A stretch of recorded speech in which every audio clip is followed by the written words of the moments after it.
दिल्ली दंगों और सीएए विरोध प्रदर्शन में बहुत गहरा संबंध है, ये हम सब जानते हैं। लेकिन दिल्ली पुलिस के आरोप पत्रों में क्या भूमिका बताई गई है सीएए विरोध आयोजकों की, इस पर हम चर्चा करेंगे आज के वीडियो में। दिल्ली पुलिस ने माना कि चांद बाग प्रदर्शन स्थल का उपयोग दंगों को भड़काने के आधार के रूप में हुआ, जहां आयोजकों ने हेट स्पीचेस दी जिससे दंगे भड़क सके। इसके अलावा कई आयोजकों के नाम चार्जशीट में दर्ज किए गए हैं, जिनमें से 3 को सीसीटीवी फुटेज में कैद किया गया है। ये 3 हैं मोहम्मद जलालुद्दीन, सलीम खान और सलीम मलिक। इन्हें हिंसा से तुरंत पहले सीसीटीवी का एंगल बदलते या उसको खराब करते हुए देखा गया सीसीटीवी में ही। इसके अलावा पुलिस ने कई लोगों से बातचीत की, जिसमें 3 मुस्लिम साक्षियों ने सहायता की पुलिस की इस पूरे षड्यंत्र को समझने में। पहले साक्षी ने बताया कि प्रदर्शन शुरू होने से पहले अयाज के बेसमेंट में एक बैठक हुई थी, जिसमें डीएस बिंद्रा आए थे और उन्होंने कहा था कि मुस्लिम सीएए एनआरसी के विरोध में प्रदर्शन करें और बदले में वे एक बड़ा लंगर और मेडिकल कैंप लगाएंगे। साथ ही उन्होंने ये भी कहा कि सिख समुदाय मुस्लिमों के समर्थन में है और अगर मुस्लिम ये नहीं करते हैं तो उनका हाल वही हो जाएगा जो 1984 में सिखों का हुआ था। इसके बाद दंगों के कुछ दिनों पहले भी एक बैठक हुई थी, जिसमें ये चर्चा की गई थी कि प्रदर्शन से कोई लाभ नहीं मिल रहा है, इसीलिए उन्हें भीम आर्मी के चीफ चंद्रशेखर आजाद के भारत बंद के आह्वान का समर्थन करना चाहिए। हालांकि बैठक में चर्चा हुई कि इससे कोई लाभ नहीं होगा और बैठक समाप्त हो गई। दूसरे साक्षी का कहना है कि जब डोनाल्ड ट्रंप भारत आने वाले थे, उससे एक दिन पहले जब जाफराबाद मेट्रो स्टेशन पर प्रदर्शनकारियों ने कब्जा कर लिया था, तो 23 फरवरी की शाम को एक बैठक हुई थी, जहां प्रदर्शन स्थल के स्टेज से आह्वान किया गया था कि अब समय आ गया है कि इस प्रदर्शन को ऊर्जा दी जाए, क्योंकि डोनाल्ड ट्रंप भारत आ रहे हैं और पूरा विश्व भारत की तरफ देखेगा।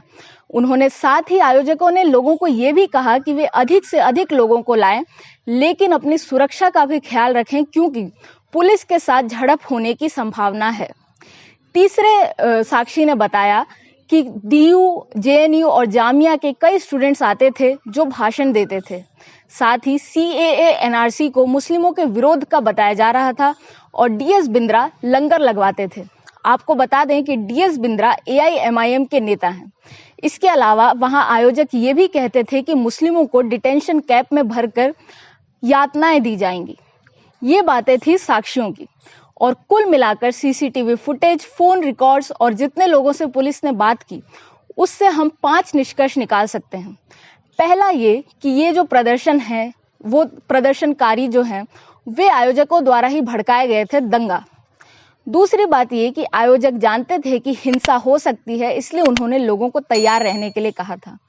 तीसरी बात ये कि सीएए एनआरसी को लेकर भरपूर गलत जानकारियां फैलाई जा रही थी। चौथा ये कि दंगों से एक दिन पहले ही रणनीति तय करने के लिए एक बैठक हुई थी। और पांचवा ये कि 24 फरवरी का दिन ही इसलिए चुना गया था क्योंकि उसी दिन डोनाल्ड ट्रंप भारत आ रहे थे। इसके अलावा पुलिस ने एक मैप भी जारी किया है, जो ये बताता है कि 24 फरवरी के दिन चांदबाग क्षेत्र में भीड़ कैसे गई, जिससे पुलिस को घेर सके। हमने उस पर चर्चा कर ली है कि जब पुलिस को 3 तरफ से घेर लिया गया था और उनके पीछे 5 फीट की एक रेलिंग थी। इसके अलावा महिलाओं को आगे करने का विचार शारजिल इमाम का था, जो वह कई स्पीचेस में कह चुका है।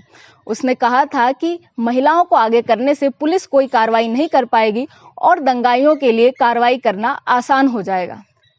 इसके अलावा पुलिस ने एक फ्लो चार्ट भी जारी किया है कि कैसे स्थानीय स्तर के ये आयोजक बड़े स्तर के लोगों से जुड़े थे, जैसे AISA, United against hate, Jamia coordination committee, पिंजरा तोड़ और कुछ राजनेताओं की सूची में ताहिर हुसैन और डीएस बिंद्रा का नाम है।